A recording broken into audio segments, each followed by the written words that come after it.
ورحمۃ اللہ وبرکاتہ۔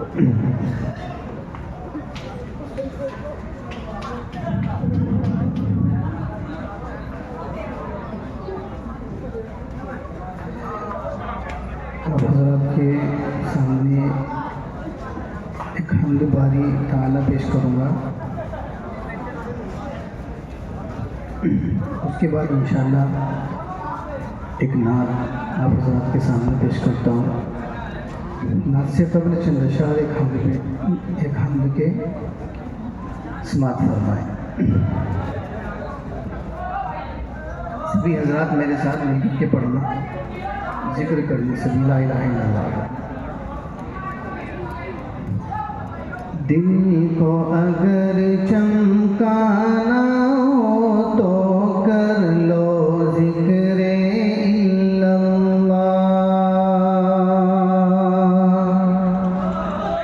آپریٹر صاحب ذرا تھوڑی ریپیٹ کرا دیں بیس کا۔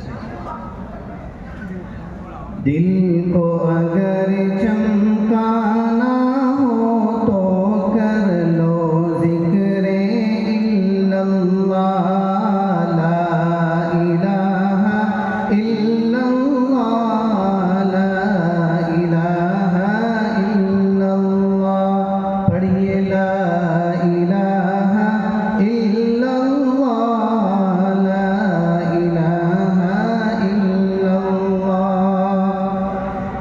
دل کو اگر چمکانا ہو تو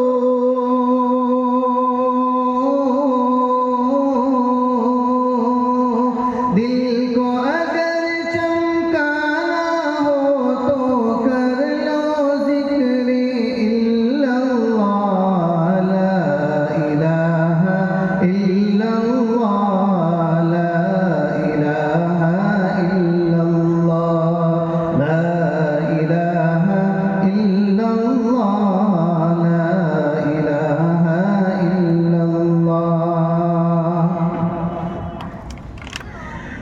کوئی بتائے دریاؤں کو ایسی روانی کس نے دی،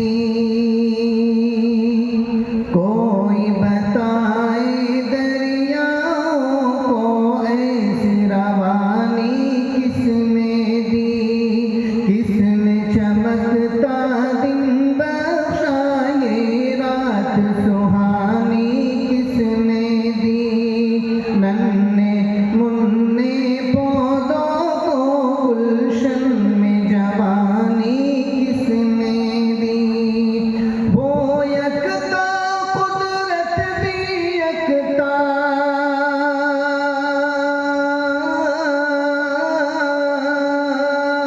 وہ یکتا قدرت بھی یکتا، یکتا ہے میرا اللہ، لا الہ الا اللہ، لا الہ الا اللہ، لا الہ الا اللہ، لا الہ الا اللہ۔ مجھے لگتا ہے شاید آپ حضرات کو سستی آ رہی ہے، میں نے اسی لیے ایسا کلام پڑھا ہے کہ تاکہ آپ حضرات کے اندر چستی آ جائے۔ سبھی حضرات میرے ساتھ مل کر کے لا الہ الا اللہ کا ورد کریں، انشاءاللہ ثواب ملے گا آپ حضرات کو۔ پڑھیے لا الہ الا اللہ، لا الہ الا اللہ۔ سوچو ذرا فرعون کے گھر میں موسیٰ کو کس نے پالا، سوچو ذرا فرعون کے گھر میں موسیٰ کو کس نے پالا، غور کرو مچھلی کے شکم میں یونس کو کس نے پالا، غور کرو مچھلی کے شکم میں یونس کو کس نے پالا، پہلے آگ میں ڈالا اور پھر آگ کو پھول کس نے کیا، پہلے آگ میں ڈالا اور پھر آگ کو پھول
اور نعت مصطفیٰ پیش کر رہا ہوں، سماعت فرمائیں۔